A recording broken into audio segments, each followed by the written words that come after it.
بسم اللہ الرحمن الرحیم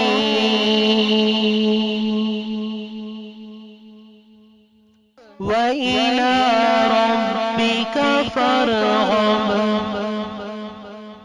صدق اللہ العظیم۔ اور اپنے پروردگار ہی سے دل لگاؤ۔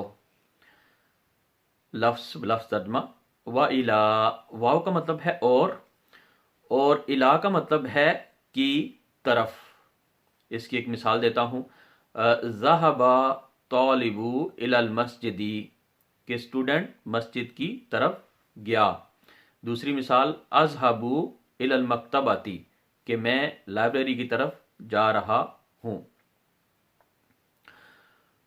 وَإِلَى رَبِّكَ فَارْغَب، رَبِّكَ، رب سے مراد اللہ تعالیٰ کی ذات ہے، جو ہمارا خالق ہے، جو ہمارا مالک ہے، جو تمام مخلوقات کا پالن ہار ہے۔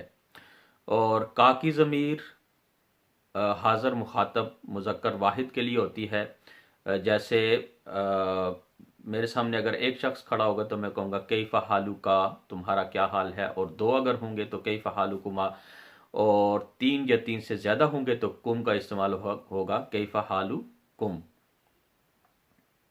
فرغب، فا کا مطلب ہے پس، اور فرغب میں یہ ہے کہ اللہ تعالیٰ کی طرف رجوع کریں، یعنی اللہ تعالیٰ کی طرف رغبت اختیار کریں۔ یعنی یہ کلام حضرت محمد صلی اللہ علیہ وآلہ وسلم کو اس میں مخاطب کیا گیا ہے کہ آپ اللہ تعالیٰ کی طرف رجوع کریں، جیسا کہ پچھلی آیت میں اللہ تعالیٰ نے بیان کیا ہے کہ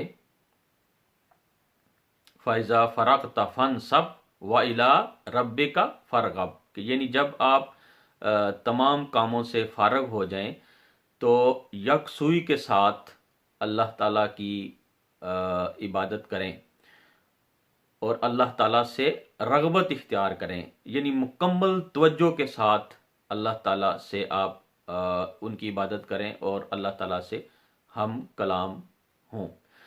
تو یہ جو سلسلہ تھا، آپ یہ دیکھیں کہ چونکہ پورا دن کفار کے ساتھ جنگ لڑ کے یا پھر جتنے بھی امور ہوتے تھے ان کے ساتھ بحث کر کے یا ان کو دین کی تبلیغ بار بار کرنے کے بعد آپ صلی اللہ علیہ وآلہ وسلم کے اوپر ایک وزن یا ایک تھکاوٹ سی ہوتی تھی، لیکن اس کو ختم کرنے کے لیے اللہ تعالیٰ نے کیا طریقہ بتایا کہ جب آپ تمام چیزوں سے فارغ ہو جائیں تو آپ اللہ تعالیٰ سے رغبت اختیار کریں، یعنی یکسوئی کے ساتھ عبادت کریں۔ تو یہ ہوتا تھا کہ آپ صلی اللہ علیہ وآلہ وسلم جب رات کو عبادت کرتے تھے تو صبح پھر اسی تازہ دم ہو کے وہ نئی کنڈیشن میں آ جاتے تھے، یعنی پھر سے تازہ دم ہو جاتے تھے۔ تو اس آیت کریمہ کا مکمل ترجمہ یوں بنے گا، اور اپنے پروردگار ہی کی طرف دل کو رجوع کر لو یا رغبت اختیار کر لو۔ جزاکم اللہ خیر۔